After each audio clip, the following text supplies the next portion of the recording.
Hello friends, welcome to the tip top classes. मैं विनय सिंह आपका अपने चैनल टिप टॉप क्लासेस में दोस्तों स्वागत करता हूं।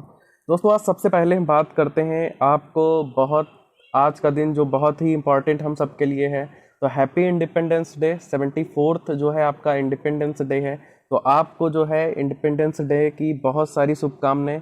तो दोस्तों आज इंडिपेंडेंस के साथ हम आगे बढ़ते हैं। आज का हमारा जो टॉपिक है वो है बंगाल का उदय। ठीक है, मॉडर्न हिस्ट्री हम पढ़ रहे हैं और मॉडर्न हिस्ट्री की जो कुछ क्लासेस पहले हो गई थी, जैसे कि यूरोपियों का आगमन, फ्रांसीसी और जो अंग्रेज जो फैक्ट्री वगैरह थी जो आए थे, उनके बारे में हमने पहले की वीडियो में पढ़ लिया था। तो अगर उस क्लास को आपने नहीं देखा है तो आप उस क्लास को भी बहुत अच्छे से देखिए, बहुत ही इम्पॉर्टेंट क्लास है। फिर इसके आगे आपका टॉपिक आ जाता है बंगाल का उदय। तो पुरानी क्लास का तो मैं लिंक आपको जो है डिस्क्रिप्शन बॉक्स में प्रोवाइड करा दूंगा। पीडीएफ के लिए डिस्क्रिप्शन बॉक्स में भी लिंक प्रोवाइड हो जाएगा, आप वहां से पीडीएफ प्राप्त कर सकते हैं। तो दोस्तों आज हम बंगाल के उदय के बारे में क्या क्या पढ़ने वाले हैं, सबसे पहले तो जान लेते हैं ये बंगाल के उदय में। ठीक है, बंगाल में कौन कौन से नवाब आए और उनकी नवाबी कैसी चली दोस्तों, आज हम उनके बारे में बहुत ही अच्छे से डिस्कस करेंगे। ठीक है, उनका पूरा जो सिस्टम है एक कहानी के हिसाब से हम अपने इस वीडियो में बात करेंगे, जिससे कि आपको पूरी क्लास में ही जो है सब कुछ कवर हो जाए। ठीक है, जिससे आपको क्या है पूरी क्लास में ही सब कुछ कवर हो जाए। तो स्टार्ट से लेके लास्ट तक पूरी क्लास में अपडेट रहिएगा। ठीक है, जितने भी नए यूजर्स हैं अगर चैनल को सब्सक्राइब नहीं किए तो चैनल को सब्सक्राइब कर लीजिए और वीडियो को एक बार लाइक शेयर जरूर करिएगा। ठीक है दोस्तों, चलते हैं अपने आज के टॉपिक की तरफ, बंगाल का उदय। तो बंगाल के उदय में हम जो सबसे पहले आज बात करने वाले हैं वो क्या बात करने वाले हैं ये आप समझ लीजिए। ठीक है, तो हम सबसे पहले जो बात करेंगे वो ये है कि बंगाल का जो उदय था वो बंगाल में कौन कौन से जो स्थान थे, कौन कौन से शहर थे, कौन कौन से प्लेस जो है उसमें इंक्लूड थे। तो ये जो सब हुआ था ये कौन सी शताब्दी में हुआ, तो ये 18वीं शताब्दी थी। ठीक है, 18वीं शताब्दी में इसका उदय हुआ। और जो इसमें सम्मिलित था वो कौन कौन सा था स्थान, तो एक तो आपका ढाका था, बांग्लादेश था, बिहार था, पश्चिम बंगाल था और उड़ीसा था। ठीक है, ये जो है पूरे बंगाल इन सब चीज़ों इन स्थानों को मिला के, इन प्लेस को मिला के जो है बंगाल का निर्माण हुआ था। ठीक है, बंगाल पे ये सब आते थे। अब बंगाल का उदय कैसे हुआ होगा जो है ये सब बहुत ही इंपॉर्टेंट बात है, जानने वाली बातें हैं। तो बंगाल के उदय में देखिए, जब कभी कोई जो है आया होगा या कोई घुसपैठ, जैसे कि हमारे अभी आप देख रहे हो सीमा पे घुसपैठ वगैरह होती है, तो कहीं ना कहीं आगे चल के कुछ ना कुछ दिक्कतें आती हैं। तो इन्हीं सब चीज़ें जो थी पहले भी कुछ ना कुछ प्रॉब्लम्स आई होंगी। तो बंगाल के उदय में सबसे बड़ी चीज़ है कि 3 फरमान जो है जारी किए गए थे। 3 फरमान आए थे। कौन कौन से फरमान थे और उन फरमानों में क्या था, हम इस बारे में बात करेंगे। तो दोस्तों सबसे पहली बात थी 1651 में। ठीक है, 1651 में शाह सूजा, ठीक है, शाह सूजा ने पहला फरमान जारी किया। जो फर्स्ट फरमान था वो किसने, शाह सूजा ने जारी किया था। देखिए हुआ क्या कि जो इनके राज्यसभा में क्या था, एक राजसी महिला जो है वो बीमार थी। ठीक है, तो वो जब बीमार थी तो ये समझ लीजिए उनके बचने की उम्मीद थी वो क्या थी, बहुत ही कम थी। तो उसी टाइम क्या था, आप ये तो जानते थे, हम लोगों के हकीम और वैद्य इन्हीं से जो है ट्रीटमेंट लिया जाता था। तो जब अंग्रेज थे तो अंग्रेजों में क्या था, एक अंग्रेजी चिकित्सक जो है डॉक्टर बॉटन, ठीक है, डॉक्टर बॉटन जो है आया इनके पास। और डॉक्टर बॉटन ने दोस्तों क्या किया, उस जो है महिला का चिकित्सा की। ठीक है, वो जो चिकित्सक था वो राज परिवार की जो महिला थी उसका उसने उपचार किया। और जो उपचार करने पे ये हुआ कि वो महिला जो है एकदम जो है फिट हो गई, तंदुरुस्त हो गई, स्वस्थ हो गई। ठीक है, तो स्वस्थ हो जाने पे उससे क्या हुआ, जो शाहसूजा था, शाहसूजा जो है बहुत ही प्रसन्न हुआ। ठीक है, प्रसन्न होने पे उसने क्या किया, डॉक्टर बॉटन, ठीक है, ये अंग्रेजी डॉक्टर थे, ठीक है, अंग्रेजों के चिकित्सक थे। तो इससे उसको जो है, इससे वो बहुत प्रसन्न हुआ और उसको बहुत प्रभाव पड़ा। तो उसने क्या किया, उसने जो है इनको वार्षिक मुक्त व्यापार करने की छूट दे दी। मतलब 3000 रुपये ले करके, ठीक है, 3000 रुपये इनसे ले करके पूरे बंगाल में, बंगाल का कहाँ कहाँ जो है मुक्त व्यापार करने की छूट दी, तो वो था बीबीयू, शॉर्ट फॉर्म में बीबीयू याद रखिएगा। बीबीयू से आपका हो गया बिहार, बंगाल और उड़ीसा, इन 3 प्लेसों पे जो है उसने व्यापार करने की, इनको वार्षिक मुक्त व्यापार करने की छूट दे दी। और क्या जो है रुपए लेता था इनसे, तो केवल जो है 3000 रुपए। ठीक है, इसके पहले आपको ये तो पता थी कि अंग्रेजों ने क्या किया, अपनी ईस्ट इंडिया कंपनी जो उनकी थी, ठीक है, फैक्ट्री थी, उसकी मद्रास वगैरह में क्या किया था, स्थापना कर ली थी। ठीक है, तो जो अंग्रेज थे वो वहां पे रहते थे। अब उनको क्या हुआ, बंगाल में जो है व्यापार करने की क्या कर दी गई, छूट मिल गई। तो पहले तो ये कारण हुआ, ठीक है, अंग्रेजों के स्थायित्व का। फिर आगे चल के क्या हुआ, फिर 1698 की बात है। 1698 में एक सेकंड फरमान जो है जारी किया गया, और किसके जरिए जारी किया गया, तो अजीम उस्तान के जरिए। ठीक है, अजीम उस्तान कौन था, तो ये था औरंगजेब का पोता। अजीम उस्तान कौन था, तो ये औरंगजेब का पोता था। और जो है इसने क्या किया, इसने भी एक फरमान जारी किया। ठीक है, और इसने कह दिया जो आपका प्लेस था सूतानाती, गोविंदपुर और कालीकाटा, कालीकाटा को ही आगे चल के वर्तमान नाम क्या दिया गया, तो ये इसको वर्तमान नाम दिया गया कोलकाता। तो जो कालीकाटा था दोस्तों, ठीक है, और गोविंदपुर और सूतानाती था, तो यहाँ पे इसने क्या किया, अंग्रेजों को, ठीक है, यहाँ पे जो किसान थे उनसे जमींदारी वसूलने के लिए किसको कर दिया, अंग्रेजों को कर दिया। ये क्या थी, बहुत बड़ी गलती थी। ठीक है, अजीम उस्तान की ये जो गलती थी, ये आगे चल के बहुत ही भारी पड़ने वाली थी। तो यहाँ पे ये हुआ कि जो जमींदारी वसूलने का कर था वो किसके अंडर में कर दिया गया, तो वो अंग्रेजों के अंडर में कर दिया गया। फिर दोस्तों क्या हुआ, 1717 में, ठीक है, 1717 में तीसरा फरमान जारी किया गया। और तीसरा फरमान किसके द्वारा जारी किया गया था, तो फर्रुखसियर के द्वारा। फर्रुखसियर के द्वारा क्या हुआ, एक दस्तक नामक, ठीक है, एक दस्तक नामक फ्री पास जो है लॉन्च किया गया। अब दस्तक था क्या, तो दस्तक का मतलब यही था, एक फ्री पास था, जिसको बोल सकते हैं एक फ्री पास। तो इसमें क्या था कि फर्रुखसियर के जरिए, फर्रुखसियर ने क्या बताया, जो दस्तक था वो 3000 रुपए वार्षिक आय, ठीक है, 3000 रुपए वार्षिक आय के जरिए ये लोग क्या कर सकते थे, फ्री पास के जरिए बंगाल, बिहार और उड़ीसा, इन तीनों प्लेस में क्या कर सकते थे, मुक्त व्यापार की इनको छूट मिली। यही दस्तक था। ठीक है, दस्तक का मतलब यही होता है कि फ्री पास से समझ लीजिए। ठीक है, कितने रुपए में इनको वार्षिक ब्याज देना था, वार्षिक आय देना था, तो 3000 रुपए इनको वार्षिक आय देना था। ठीक है, फिर आगे की कहानी सुनते हैं। तो यहीं पे क्या था कि औरंगजेब, ठीक है, अब यहाँ पे थोड़ा सा औरंगजेब की बात होती है। तो औरंगजेब क्या था, औरंगजेब का भी यहाँ पे रोल था। तो सन 1700 ईस्वी में औरंगजेब ने क्या किया, मुर्शीद कुली खां को बंगाल का क्या कर दिया, दीवान बना दिया। ठीक है, इन्होंने क्या किया, बंगाल का दीवान बना दिया। तो यहीं पे दोस्तों क्या हुआ, 1707 ईस्वी में यहाँ पे औरंगजेब की क्या हो जाती है, मृत्यु हो जाती है। अब जब इनकी मृत्यु हो जाएगी तो होगा क्या, जो है औरंगजेब की मृत्यु हो जाने के बाद जो इनका पोता था वो गद्दी को देख रहा था, अजीम उस्तान। तो होता क्या है, जो मुर्शीद कुली खां था बहुत ये कह सकते हैं शांति प्रिय था। शांति प्रिय के साथ में इसकी क्या थी, अजीम उस्तान से बहुत बढ़िया नहीं बनती थी।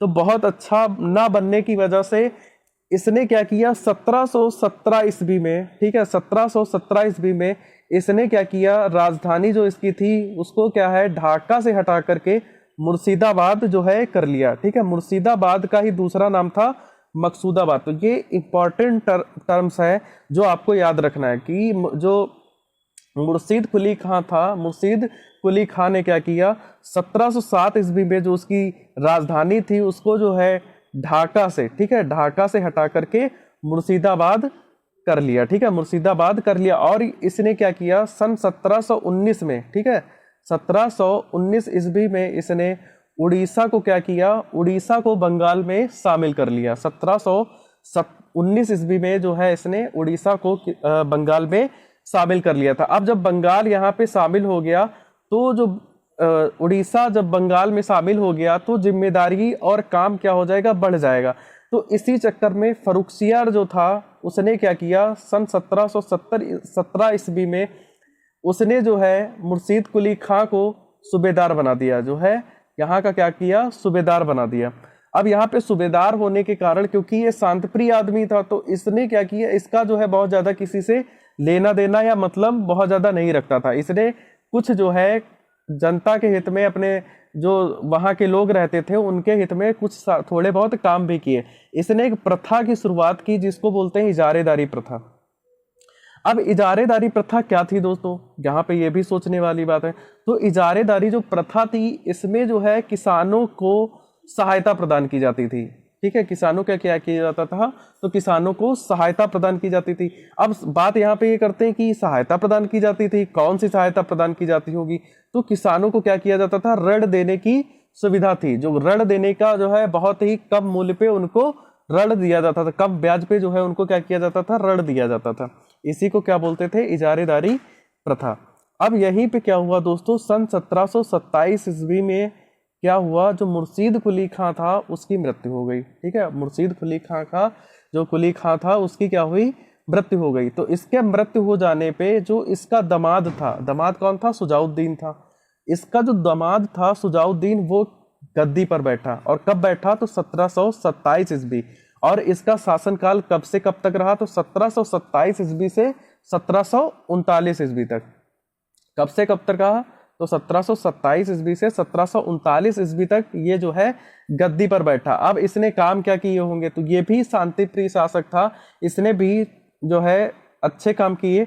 सुजाउद्दीन ने एक जो है यहीं पे किया 1733 ईस्वी में। ठीक है, 1733 ईस्वी में इसने क्या किया, बिहार को जो है बंगाल में शामिल कर लिया। इसने क्या किया, बिहार को जो है बंगाल में शामिल कर लिया। और 1719 में किसने शामिल किया था, तो 1719 में मुर्शीद कुली खां ने जो है उड़ीसा को बंगाल में शामिल किया था। और जब ये शामिल हो गया तो इसकी जो है जिम्मेदारियां क्या हो जाएंगी, बढ़ जाएंगी। तो जिम्मेदारियां बढ़ गई तो यहाँ पे इसकी देखरेख करने के लिए इसकी जिम्मेदारी इसने किसको दे दी, तो अलवर्दी खां को, अलवर्दी खां को जो है इसका यहाँ पे सूबेदार बना दिया। ठीक है, अलवर्दी खां को क्या किया, इसका सूबेदार बना दिया। फिर दोस्तों क्या होता है, 1739 में इसकी क्या हो जाती है, मृत्यु हो जाती है। अब 1739 ईस्वी में सुजाउद्दीन की मृत्यु हो जाती है। तो इसका बेटा जो होता है नाम होता है सरफराज खां। ठीक है, सरफराज खां। ठीक है, तो ये क्या हुआ, ये जो है गद्दी पर बैठता है और ये एक निहायत जो है बेकार शासक होता है, जिसको बोलते हैं अयोग्य शासक भी कह सकते हैं। एक अयोग्य शासक था, इसने जो है अपने शासनकाल में कुछ भी नहीं किया। ये कह सकते हैं कि कुछ लोग होते हैं ना कि केवल आए, जो भी संपत्ति थी खाए उड़ाए और उसके बाद निकल लिए। तो हुआ क्या, 1739 में बैठा और 1740 में हट गया। इसको एक उपाधि दी गई, हैदर जग की उपाधि। ठीक है, अब कैसे हटा इसके बारे में हम यहीं पे अभी बात करेंगे। तो यहीं पे जो अलवर्दी सूबेदार बना था, ठीक है, इसने क्या कर दिया, इसने जो है जब ये सुजाउद्दीन की डेथ हो जाती है, सुजाउद्दीन की डेथ हो जाने के बाद इसने गद्दी पर बैठने के चक्कर में इसने क्या कर दिया, युद्ध ठान दिया। ठीक है, सरफराज से इन्होंने क्या किया, युद्ध ठान दिया।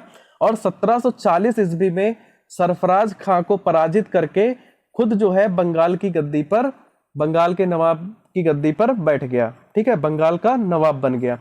और जो 1740 ईस्वी में युद्ध हुआ, ठीक है, वो किस नाम से जाना गया, तो इसकी बात हम यहाँ पे करते हैं, गिरिया युद्ध। ठीक है, अगर गिरिया युद्ध की बात करते हैं तो गिरिया युद्ध किस किस के बीच हुआ, तो यह 1740 ईस्वी में दोस्तों सरफराज खां और जो है अलवर्दी खां के बीच हुआ था। जिसमें क्या हुआ, सरफराज खां को मृत्यु प्राप्त हुई और अलवर्दी खां को जो है बंगाल की गद्दी प्राप्त हुई थी। ये आप जो है यहाँ पे बहुत अच्छे से इसको ध्यान रखिएगा। अब यहीं पे अलवर्दी खां ने क्या किया, अलवर्दी खां जो है एक बहुत ही अच्छा राजनीतिक शासक था। अब यहीं पे उसने एक जो है कथन दिया, अंग्रेज जो है किसके समान है, मधुमक्खी के समान है। यहाँ पे एक उसने कथन दिया था, अंग्रेज जो है मधुमक्खी के समान है। तो मधुमक्खी के समान का मतलब क्या था, क्या हो सकता है, तो इसका कहने का मतलब क्या था, जो अंग्रेजों से अगर दोस्ती करोगे तो वो उनकी दोस्ती कैसी है, उनकी दोस्ती बहुत स्वीट है या बहुत ही मीठी है। और अगर उनसे दुश्मनी करोगे तो वो जो है मधुमक्खी की तरह क्या करेंगे, काट डालेंगे। ठीक है, मधुमक्खी की तरह काटेंगे। ठीक, तो इसीलिए क्या था, उसने बोला कि जो अंग्रेज हैं, जो यूरोपीय हैं, वो कैसे हैं, वो मधुमक्खी के समान है। अब यहीं पे बात करते हैं कि जो अलवर्दी खां का शासन व्यवस्था थी वो कब से कब तक हुई, तो 1740 से 1756 ईस्वी तक इसने क्या किया, इसने जो है बंगाल का ये नवाब बना रहा। अब आगे देखते हैं। फिर यहीं पे दोस्तों क्या हुआ, जो अलवर्दी खां था, इसको सबसे ज्यादा प्रॉब्लम किससे हुई, तो इसको सबसे ज्यादा प्रॉब्लम किससे होती थी, मराठों से होती थी। एक साइड जो है मराठों से ये परेशान था, तो दूसरे साइड अंग्रेजों से परेशान था। तो मराठों से क्या हुआ, कई बार इससे युद्ध हुए और हर बार जो है इसको मराठों से बहुत ज्यादा हानि पहुंचती थी। इसलिए इसने 1751 में क्या किया, मराठों से एक संधि कर ली। ठीक है, मराठों से क्या किया, एक संधि कर ली। और किसके नेतृत्व में संधि की, तो वो थे रघुजी भोसले। जो मराठों से संधि की वो किसके नेतृत्व में की, तो रघुजी भोसले। अब जो है इनका क्या, जो इनकी मान्यताएं थी वो क्या थी, इनकी मांग थी कि हम भाई संधि कब करेंगे, जब हमको कुछ ना कुछ फायदा होगा। तो इन्होंने एक जो है इनकी दो शर्तें थी, इन्होंने दो शर्तों पे जो है अपना संधि करने का प्रस्ताव रखा। पहली शर्त ये थी कि इनको जो है 12 लाख रुपए वार्षिक मराठों को क्या करना होगा, भुगतान करना होगा। अब भाई पूरे बंगाल का नवाब था, तो पैसे की तो उसको कोई दिक्कत थी नहीं। उसने कहा ठीक है, हम आपको 12 लाख रुपए का वार्षिक जो है भुगतान करेंगे। फिर वहीं पे क्या हुआ दोस्तों, उड़ीसा पर जो है मराठों का अधिकार होगा। दूसरी मांग थी जो उड़ीसा तक है, ठीक है, जो उड़ीसा तक हिसाब किताब रहेगा वो किसका रहेगा, तो वहां पे जो देख रेख और वहां का पूरा जो सिस्टम होगा वो मराठों का होगा। तो उड़ीसा तक जो देख रेख और सब कुछ सिस्टम होगा वो उन्होंने कहा कि मराठों का होगा, तभी हम जो है आपको बख्शने वाले हैं और आपसे युद्ध की कोई प्रॉब्लम नहीं होगी। तो जो है अलवर्दी खां ने इस चीज को माना। फिर दोस्तों क्या हुआ, 1751 में तो ये हो गया। फिर वहीं पे तुरंत हो जाता है 1756 में उसकी मृत्यु। अब मृत्यु हो जाने पे सबसे बड़ी समस्या आती है कि उसकी जो गद्दी पर है वो कौन बैठेगा। तो ये बहुत ही राजनीतिक जो है कूटनीतिक जो है राजा था। इसने क्या किया, इसकी 3 पुत्री थी, ठीक है, 3 पुत्री थी। तीनों की जो शादी थी वो बंगाल के ही जो नवाब थे ठीक ठाक जगह वहां पे इसने कर रखी थी। लेकिन इसके जो दामाद थे वो इसकी मृत्यु के पहले ही एक्सपायर हो गए, उनकी भी डेथ हो चुकी थी। तो हुआ क्या, इसने जो है अपनी गद्दी पर बैठाने के लिए किसको बिठाना चाहा, तो सिराजुद्दौला को। इसने कहा कि मेरे ना रहने पे जो है मेरी गद्दी पे कौन बैठेगा, सिराजुद्दौला बैठेगा। अब यहाँ पे क्या हुआ कि इन जो है गद्दी के लिए यहाँ पे भी इनकी आपस में लड़ाई होने लगी। सिराजुद्दौला की जो था वो इनकी तीसरी पुत्री का जो है बेटा था, ठीक है। अब जो इसकी पहली पुत्री थी जो सिराजुद्दौला की मौसी थी, घसीटी बेगम। अब घसीटी बेगम ने जो है इसका विद्रोह किया कि नहीं, जो बंगाल का शासन व्यवस्था है वो मैं जो है देखूंगी। तो यहाँ पे क्या हुआ, उधर जो है इसकी दूसरी मौसी का बेटा था शौकतगंज, ठीक है। शौकतगंज ने क्या किया, वो भी विद्रोह करने लगा कि भाई मेरे भी तो नाना थे, मैं भी गद्दी पे बैठूंगा। तो यहाँ पे गद्दी में क्या हुआ कि सिराजुद्दौला को अपने जो है अपने आपस में ही अपने परिवारों से ही बहुत ज्यादा दिक्कतें महसूस होने लगी। तो सिराजुद्दौला ने क्या किया कि तुरंत जो है एक आक्रमण किया, ठीक है। शौकतगंज पे क्या किया, तुरंत इन्होंने आक्रमण कर दिया और यहाँ पे शौकतगंज और सिराजुद्दौला का युद्ध हुआ। तो शौकतगंज और सिराजुद्दौला के युद्ध में क्या हुआ कि शौकतगंज को मृत्यु प्राप्त हुई और बंगाल का नवाब जो नवाबी थी वो किसे प्राप्त हो गई, तो वो सिराजुद्दौला को प्राप्त हो गई। अब यहीं पे था जो घसीटी बेगम थी, इनको भड़का कौन रहा था, तो इन्हीं के जो है दीवान थे राजबल्लभ और कृष्ण बल्लभ। ये जो है बंगाल की गद्दी के लिए इनको भड़काने जुटे थे, इनको क्या कर रहे थे, बहुत ज्यादा भड़का रहे थे। लेकिन जब शौकतगंज की मृत्यु हो गई तो जैसे तैसे सिराजुद्दौला ने क्या किया, अपनी जो है मौसी को, अपनी खाला को किसी ना किसी तरीके से समझा लिया। तो खाला तो मान गई। अब दूसरी तरफ चिंता थी अंग्रेजों की। अंग्रेज जो है, अंग्रेज भी कहीं ना कहीं दिक्कत महसूस कर रहे थे। अंग्रेजों ने क्या किया, अंग्रेजों ने जो जहां पे उनकी चौकियां थी, जहां पे वो रहते थे, उसको, उस किले को क्या किया, किला बंद करना चाहा, ठीक है। और अलवर्दी खां बहुत ही कूटनीतिक और राजनीतिक शासक था, इसीलिए उसने क्या किया, सिराजुद्दौला को पहले से ही हर चीज बता रखा था कि किलाबंदी बिल्कुल भी नहीं होने देना, ठीक है। तो जब किलाबंदी का टाइम चल रहा था तो फ्रांसीसियों ने भी जो है किलाबंदी के लिए सोचा, तो इसने जो है फ्रांसीसियों को मना करने पे फ्रांसीसी तो बोले कि मैं किलाबंदी नहीं करूंगा, लेकिन अंग्रेजों ने इसकी एक भी बात नहीं मानी। जब अंग्रेजों ने इसकी बात नहीं मानी तो इसने क्या किया दोस्तों, इसने जो है अंग्रेजी सेनाओं पे, जो वहाँ पे उनकी चौकी थी, जो किला जहाँ पे बन रहा था, उस पे क्या किया, कासिम बाजार, ठीक है, कहाँ कहाँ पे आक्रमण किया था, तो कासिम बाजार एवं जो कलकत्ता था, तो कलकत्ता की किलाबंदी को रोकने के लिए इसने क्या कर दिया, अंग्रेजों पे आक्रमण कर दिया। और अंग्रेजों पर आक्रमण करने के बाद उनको जो है अपनी गिरफ्त में ले लिया। यहाँ पे जब आक्रमण किया तो इसने क्या किया, जो कलकत्ता था, तो कलकत्ता का नाम जो है बदलकर क्या कर दिया, अलीनगर कर दिया। ठीक है, अगर कलकत्ता का नाम बदल पूछ लिया जाए आपसे, अलीनगर किसने किया था, तो उसने सिराजुद्दौला ने किया था। अब यहाँ पे जब ये बात पता चली तो ये जो किला था, इनके किले पे जो है सिराजुद्दौला का जो है कब्जा हो गया था।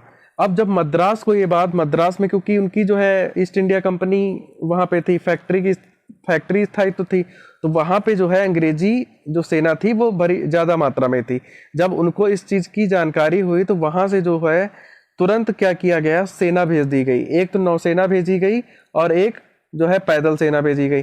पैदल सेना क्लाइव के नेतृत्व में और जो नौसेना भेजी गई थी वो इसके नेतृत्व में एडमिरल वाटसन के नेतृत्व में भेजी गई। अब जब सेना ज्यादा आ गई और सिराजुद्दौला को लगा कि मैं हार जाऊंगा, तो हार से बचने के चक्कर में उसने क्या किया, अंग्रेजों से संधि कर ली। ठीक है, संधि कर ली।